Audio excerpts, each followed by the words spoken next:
Doing good. I just made it here just in time. Mrs. Sheets was elite efficient in picking me up. Oh, awesome. Yeah, That was, excellent. yeah, you ran way ahead there. Went way above expected Yeah, value way there. above expectation. We just Uh, got news in that Vassell is out, it which is so funny that you say that because so Ashley called me about 45 minutes ago or an hour ago or something like that. He said, "Is there like a big basketball game in New York?"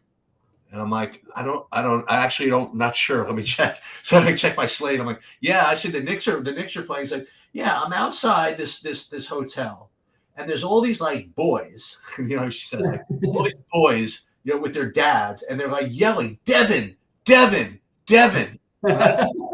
And I'm like, Devin. I'm like, I'm looking for Phoenix on Booker's. And I'm like, I don't know. The Knicks are they possibly yelling for Devin Vassell? And he said, I don't know, but they're all yelling for Devin and asking him to sign his autograph. So I guess he's in the autograph signing mood, but not in the playing basketball mood. So that's yeah, apparently. yeah.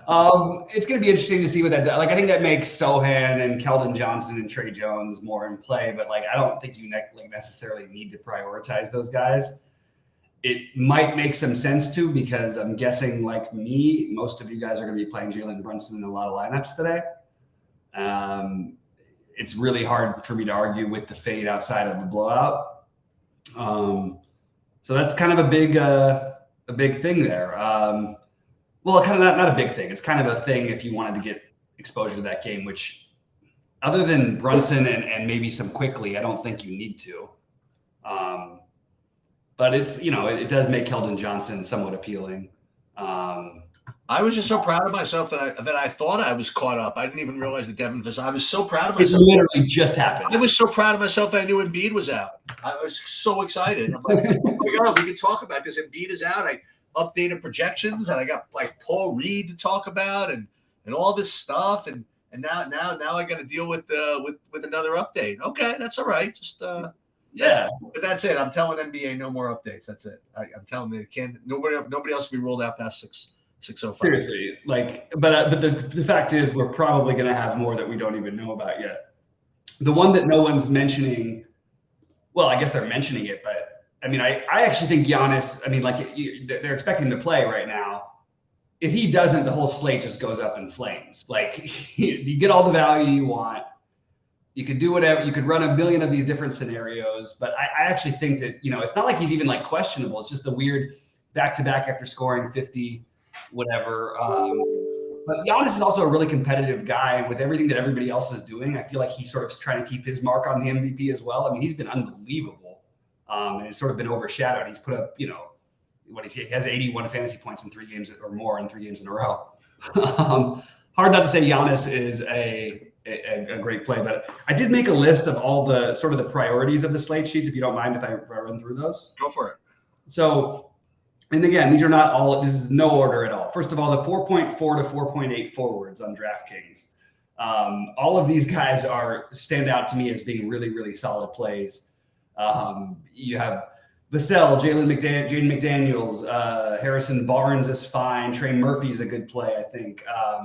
Najee Marshall at guard, Malik Monk at 4,600, Jabari Smith at 4,800. There's just Sohan at 4,800, especially now. So all of those guys are just really, really solid plays all around. I'm sort of leaning with the New Orleans side of things. I want to try and get some pieces of New Orleans today. But other than individuals, LeVert, I think LeVert's a really good play tonight. I don't think he goes 2 for 13 and has an 18% usage again, because I don't expect Donovan Mitchell to score 7 points again. I do think Donovan Mitchell's in play, but I like LeVert a lot today. CJ McCollum or one of the and one of the other New Orleans pieces. I think that my favorite would be Trey Murphy. I also think you want to mix in, if you're playing a bunch of lineups, some Joe Val. Hernan Gomez and Jackson Hayes, it feels like you're playing like roulette a little bit. And Joe Val, you could even make that argument with too, but they all could easily smash here. I think you want to try to get 1 or 2 Magic in your lineup with the guys they're missing. My favorites, Cole Anthony is the best projection one. I'm Bamba off the bench. I'm just open to. I'm not going to play him at any ownership at all. If there's any ownership on him, I'll jump right off because it's not like Wendell Carter's back. It's not like they need to play big against OKC and play their double center lineups. They still might choose to. I don't think so. Caleb Houston is starting, which is kind of weird.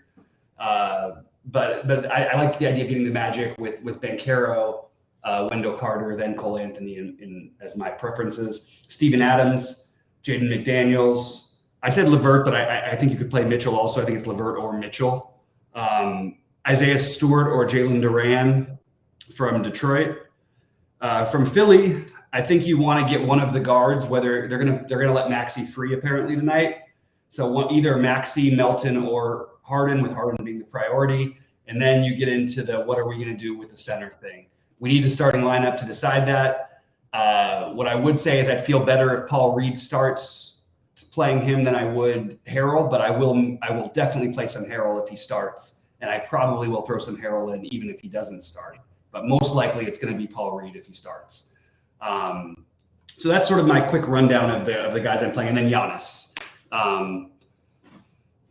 And then there's a lot of other guys I'm playing, but they're part of little stacks with that. I think Jalen Williams again for OKC, even on the back-to-back, and it's always weird with OKC. He's actually been really good even with Shea there, so I feel okay about using him at 5K.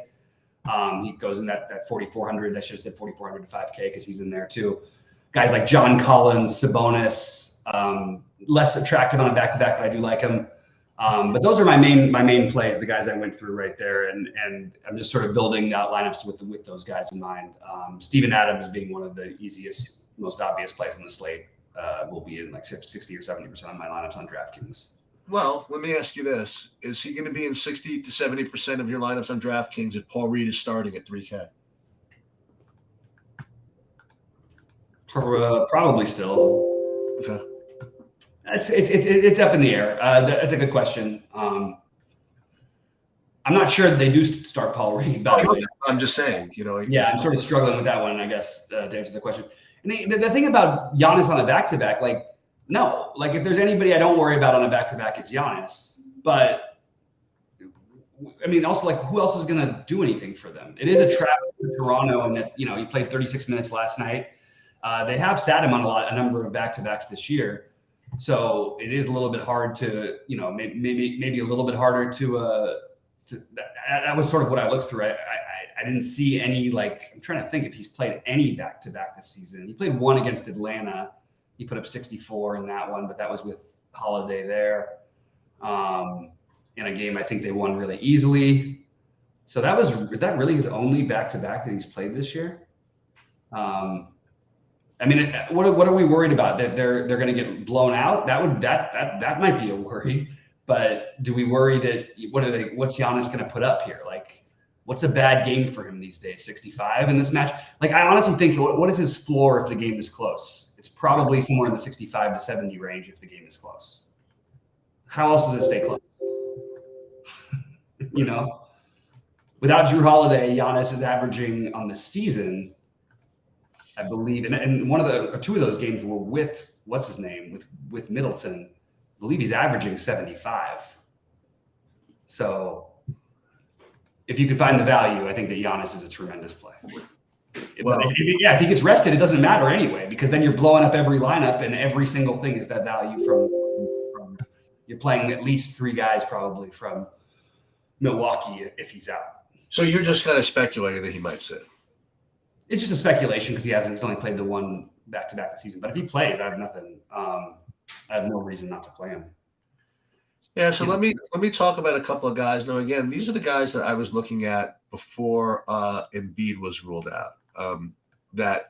Which obviously made Harden a much better play, which obviously made the other centers a much better play. But in addition to the guys that you mentioned, and Brunson obviously was very, very strong. I did like McCollum. You mentioned him. I also, alongside McCollum at a little lower ownership, I did like Jordan Poole. Mm-hmm. I like Banchero from Orlando. You mentioned him a little bit. Mm-hmm. And as far as the mid-rangers, that's kind of what I liked. The Poole, McCollum, Banchero, Brunson, that takes care of that business. As far as the spend-ups go, if you wanted to do that, at the time, thought it was you could do, it was either Embiid, Giannis, or Sabonis. Now with Embiid out, it's the exact, now it's Giannis, Harden, and Sabonis. But now I have Giannis and Harden just a little bit, much higher than Sabonis. But but the Sabonis at what could now be like 2% ownership in the late game is might be attracting me a little bit. But that's where I was earlier. Now, as far as the point per dollar plays, you mentioned most of them.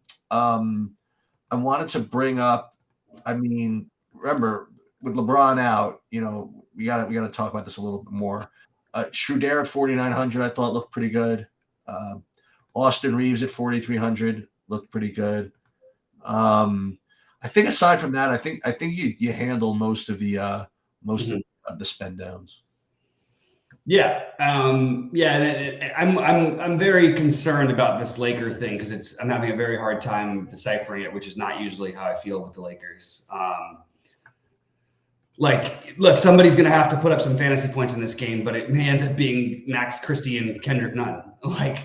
There's a non-0% chance that Westbrook sits. He got sat in the last game because of the foot injury, which is why he only played 11 minutes. I also, for what it's worth, have a lot of Westbrook in my smaller, large field, smaller buy-in tournaments. But it's a terrible matchup for the guards for the Lakers.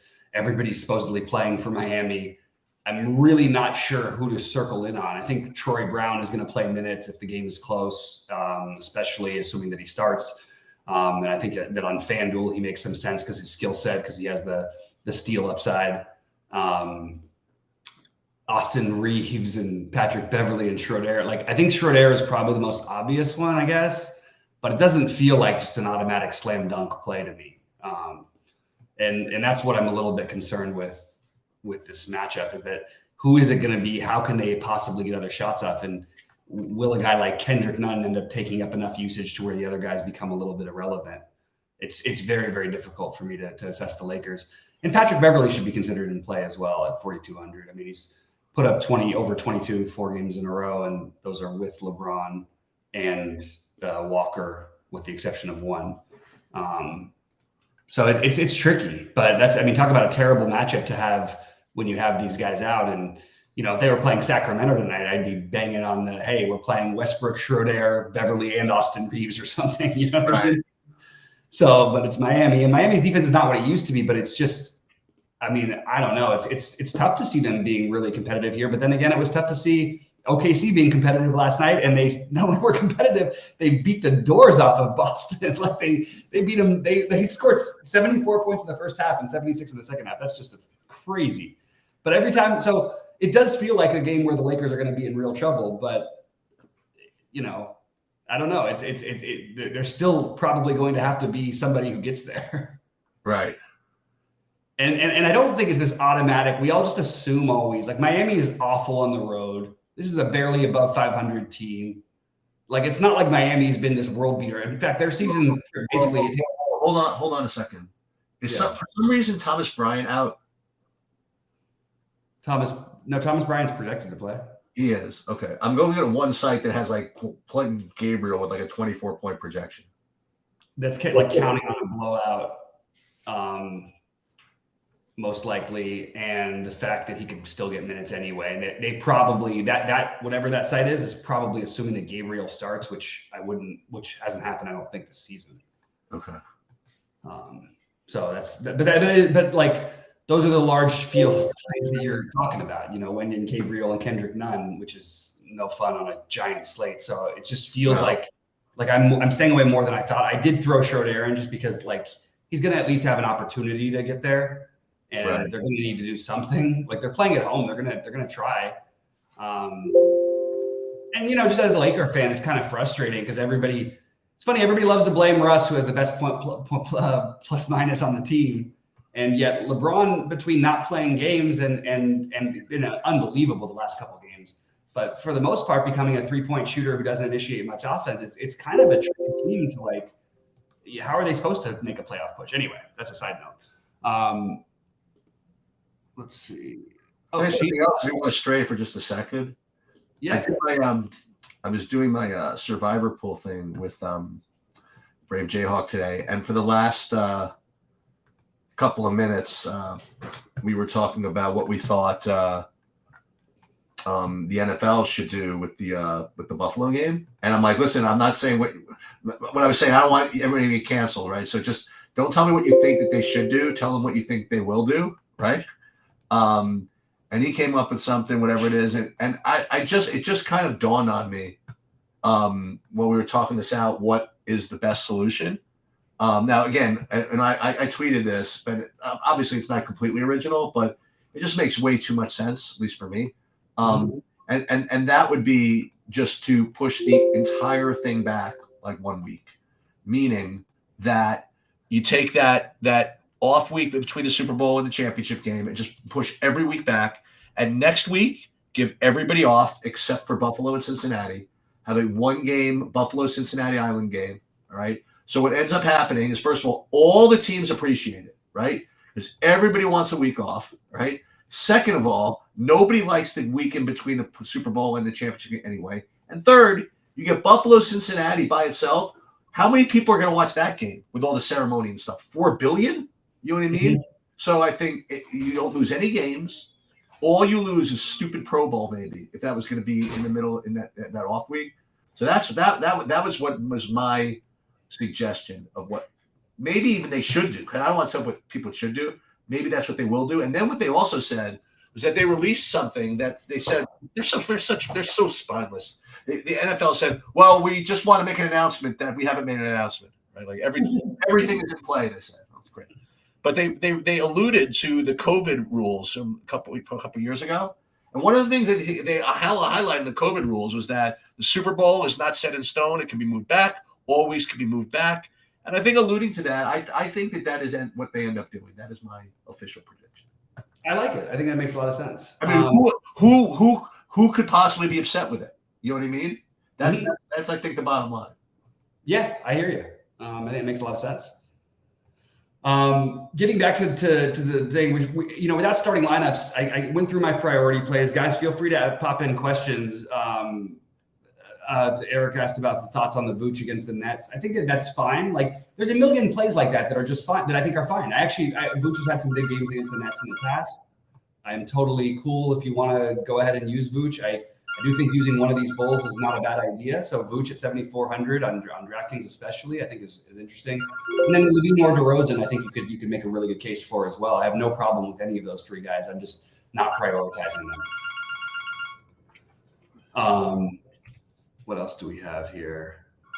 How much do we trust Banchero? I trust. What does that mean? Like, yeah. The rookie, he's got volatility, he's got upside, he's got downside. I mean, Yeah, I like him. I don't think that it's a trust thing. It's not like he's going to have good and bad games all the time. They only have 9 bodies.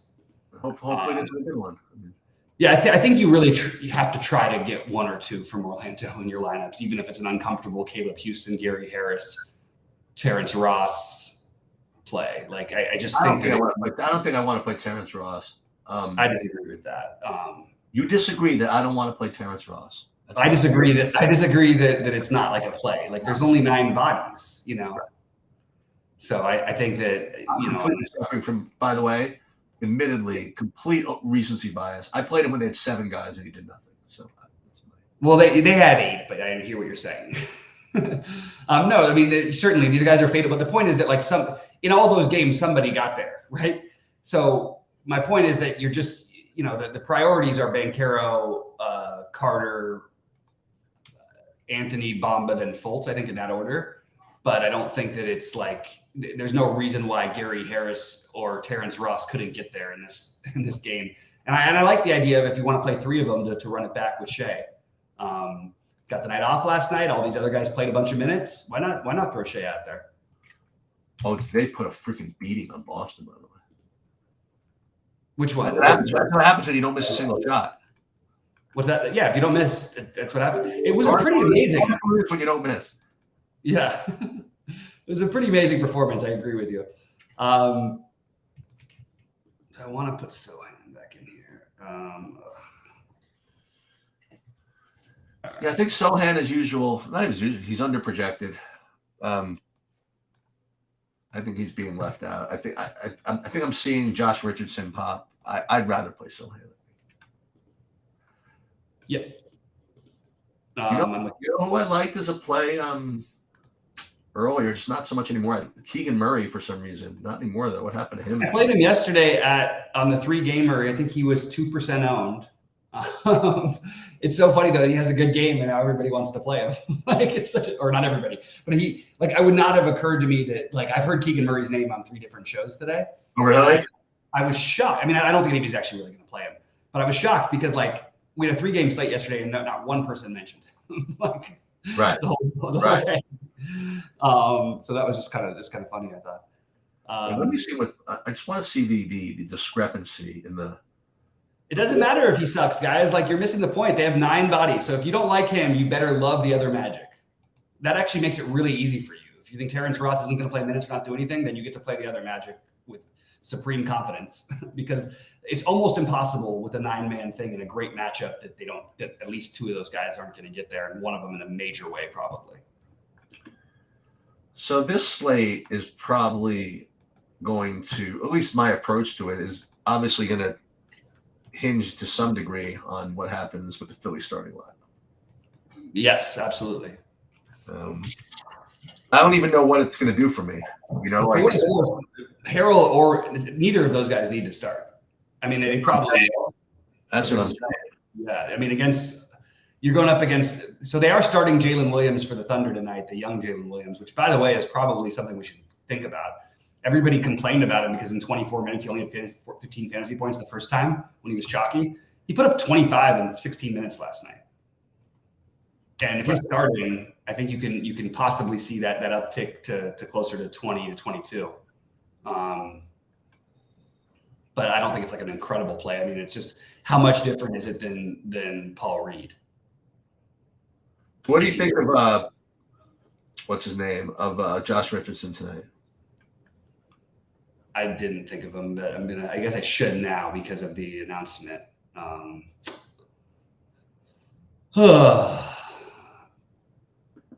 think I'd rather play Romeo Langford, who's much more volatile, but has probably a bigger ceiling.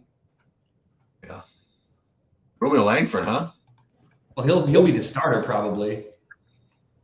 That's what they've been doing when this Vassell has been out, and the minutes are all over. But I mean, it's to the point where I'd rather not. They have a lot of guys. I mean, they're going to play. What are they going to play? 11 guys tonight, and you have an incredibly low usage player in Josh Richardson that just doesn't appeal to me very much. I think Eric Gordon's a better player than Josh Richardson. Put it that way. That's saying something. Hey, he's going back to New Orleans. 3,800. He's going back everywhere. The weirdest part is though, he actually puts up 30s every now and then. Josh Richardson doesn't. He had one game early in the year where he made every shot he took. Yeah. And everybody remembers that or something. Rody has a question about. Well, real quickly before Rody's question, I'm gonna throw out a couple of things. Giddey was incredible in that game. I mean, everybody went nuts in that Celtics game, so I guess that's fair. They just were awesome. Yeah. Top 4 Pelicans is a good question by Jimmy. For me, the top 4 Pelicans are in order of priority: McCollum, Trey Murphy, Najee Marshall, then Joval, then you get the Hernan Gomez, Jackson Hayes wildcard place. Yeah, that sounds like mine. McCollum top, then Murphy, then Najee Marshall. That's my ownership on DraftKings actually. Yeah, we're on the same page then. I do think that it's a good spot for Joval if they let him play. I'll tell you one guy who's popping a little more for me, and you just kind of threw him in there as kind of an afterthought. And I didn't want to get back to something else. Is Jaden McDaniels. Jaden McDaniels. He's showing up in a lot of my lineups. Jaden McDaniels. Yeah, the guy that's. Sorry, I'm just trying to. Well, there's Jalen and Jay. No, you're talking about Jalen McDaniels. Yeah.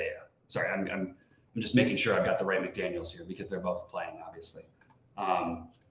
Yeah, I mean, he makes a lot of sense, but there's certainly a bust path, and we've seen the situation come up before, and him not do much. But it is a good game environment, and assuming that he can stay on the court and not get in foul trouble, I think it should be a good spot for him, along with PJ Washington. I like that. I mean, all these guys. That's a high paced game, a lot of scoring going on. It's hard not to have some interest in a lot of guys here. The guy who I actually like the best on the Memphis side, outside of the obvious Steven Adams, is a really good play and will be chalky. I like Jaren Jackson Jr. and I like Desmond Bane. But I'm not getting to them, in all honesty, as much as I thought I would, because I do like both of them. And yeah. And to answer Ken's, like, he said he's stuck between Harrison Barnes and Najee Marshall. I'll do you one better. Like, I'm stuck between all those guys. Listen to these guys. They're all 44 and 4,800. Jalen McDaniels, Harrison Barnes, Trey Murphy, Sohan. Then you get the Jabari Smith, and then you get to DeAndre Hunter, Najee Marshall, Isaiah Stewart. These guys are all 4,800. Like, I don't know. They're all really good plays, and I think that of all of them, Najee Marshall is probably the worst play. Just to be honest, because he's not a high usage guy. Trey Murphy can shoot himself into like 40 or 50. Like, he can really get hot. Harrison Barnes is pretty steady. Najee Marshall doesn't have to get there tonight. There are routes for him not to. There are routes for Jabari Smith not to get there, obviously. Certainly routes for Isaiah Stewart. And there are definitely routes for Murphy, but Murphy actually gives you the upside where I'm okay with dealing with a little bit of the variance. And I just think he's a better play than the other guys are. So yeah. So a couple of, I guess, announcements. I mean, I could wait till tomorrow for the announcements, but so I am going to be away. Well, yeah, for a few days, from Friday through Tuesday night. As usual, I will do my best to deal with the projections and all that stuff, but bear with me. And also, I think hopefully Bobby and I, maybe, are you going to be available to do like a football preview tomorrow? Yeah, of course. Yeah, that's going to be it's week 18 is always its own. It's going to be a lot of guesstimating and weird stuff to figure out until Sunday. Yeah. And then again, just bear with me as far as all that goes. Yep, absolutely. To answer Rhodey's question, and Sheets, maybe you have a better idea on this. I'm having trouble. Like, I think Sacramento and Atlanta seems like a good game stack, but there's nobody in the nobody game to play. I mean, was that right? Who do you play? But so that's what I'm doing with some of my lineups is I am getting to the Orlando guys and a lot of my on the earlier game side of things. I'm getting to the New Orleans guys, but I'm trying to hold out for some of the Atlanta, Sacramento. So playing a thinnish feeling Sabonis on a back-to-back. De'Aaron Fox, who went nuts in the fourth quarter last night, just play around these days. That was a crazy end to that game. Did you see that? Yeah, that was a crazy end. And I had 5 guys in it, so and a couple of my only good lineup or decent-ish lineups that had shots. So I was kind of hoping that was they initially called it a tie, even though it would have been a game-winning 3 by Markkanen, because he was actually behind the line, but it was too late. So I was a little mixed on that one. But I do think that John Collins and Okongwu are both really solid plays that no one's really talked about today. I thought of that. I thought of specifically the John Collins play. I was wondering if you were going to be down on that. Yeah, he's in one of my big buy-ins. All right, so listen. So I know what I was going to say. I'll say it here. I sent in the video too. So I did a video today for the NBA. It was just kind of a little different. It didn't go game by game. I combined just kind of looking at the whole slate with also just how to build lineups using our tools and then using SaberSim and stuff.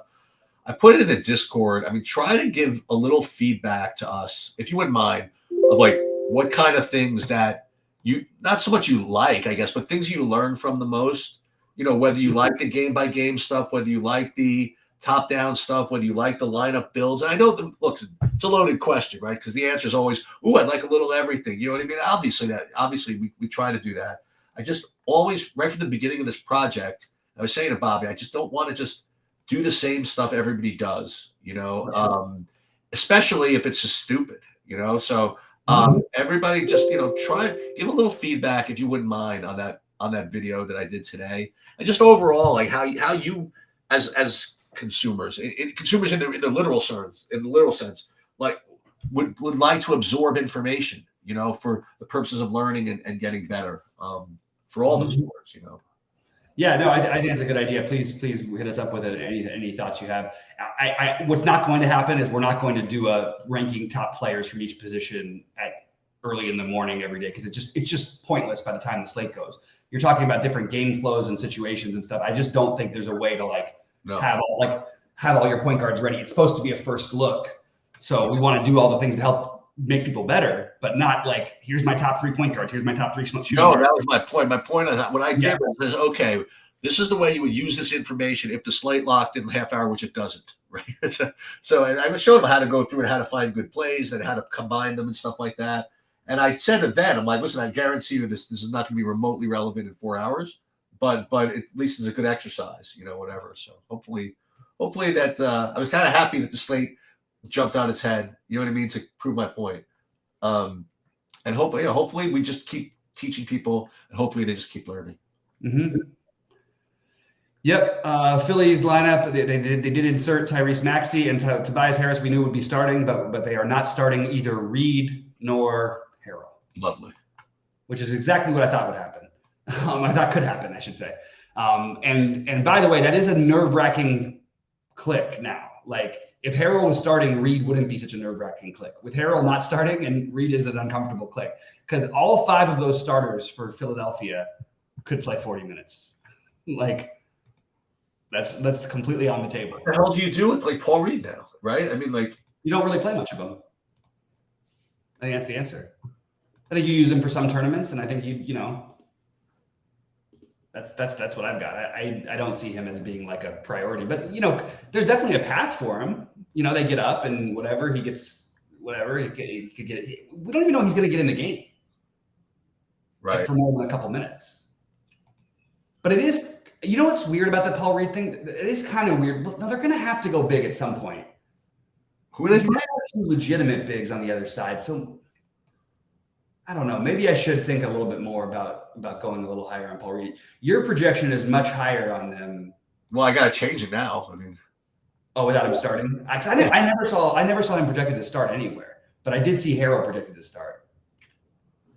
I guess you do need to play big. I shouldn't have said that. But Tucker can easily match up with. Actually, Tucker's a better matchup with Miles Turner because he shoots 3. So does Jalen Smith. So it's a I would say a high risk play that could be very, very fruitful. It's just a matter of where we think he ends up getting owned, I think, is the big question now. I'm gonna have to go back and change the lineups though on FanDuel, because I was using the value over there. And it's a little bit of a shame for Maxey and for Harden that they're both. Wait, so Maxey is starting? Yeah. Okay. I mean, he's the normal starting guard, but they just have been bringing him back slowly. Oh, so you were hoping that you could get him on the second unit? Just to at least get a couple of the non both Harden and Melton minutes. You know what I mean, and Harris even for that matter. Right. And I want to go back to Rhodey's question, about which games. I still I think the Orlando game makes the most sense, but really I only like Shea and kind of Jalen Williams, both Jalen Williams a little bit on the other side. But I think the Orlando, just because of how many bodies they have, is interesting. I think you can make an argument for Memphis, Charlotte, for Sacramento, Atlanta. But again, who are you trying to play in a lot of these games? And even Golden State, Detroit. It's just hard to know which guys we even want. And I guess you could just get real simple with it and play Trae Young, DeAndre Hunter, see what happens. Maybe John Collins, and then on the other side you play Sabonis and Monk or something like that, or Barnes. I think that's reasonable. Right. I wouldn't be surprised if Kevin Huerter doesn't play tonight. He's banged up, and it's the back-to-back. So that there is some possibility we're going to hear some late news after these earlier games get going. Miles Turner's fine, but I'm not playing any of them for what it's worth. To answer that question, Slick. It's not a guy I see the need to prioritize. I'd rather play Joe Val if I had to play that price range. I'm going to get out of here because I have to go rebuild my lineups now. But I will be in Discord all night, and as things come up, so pop on in, try and tag me so I can see, and I'll try to answer as many questions as I possibly can. Oh, that's the other thing. So I did, after all, put golf sheets up. It's It's a 40-person field. Oh, I thought it was only 20. Yeah, no, it's 40, so I figured I would just do it. Hey, I recorded a video for like 20 minutes, and after 20 minutes, I'm like, this is really awful. I just deleted it. So I did post cores, if that helps. Yeah. And yeah, that will be the because again, I was trying to like do something different, and like I said, just doing something different for different sake is stupid. And like halfway through it, I'm like, this is just dumb. So I just got to stop. Okay, I guess that'll do it. Well, good luck, everybody. And again, I'll be in Discord all night. Okay. Good luck, Sheets.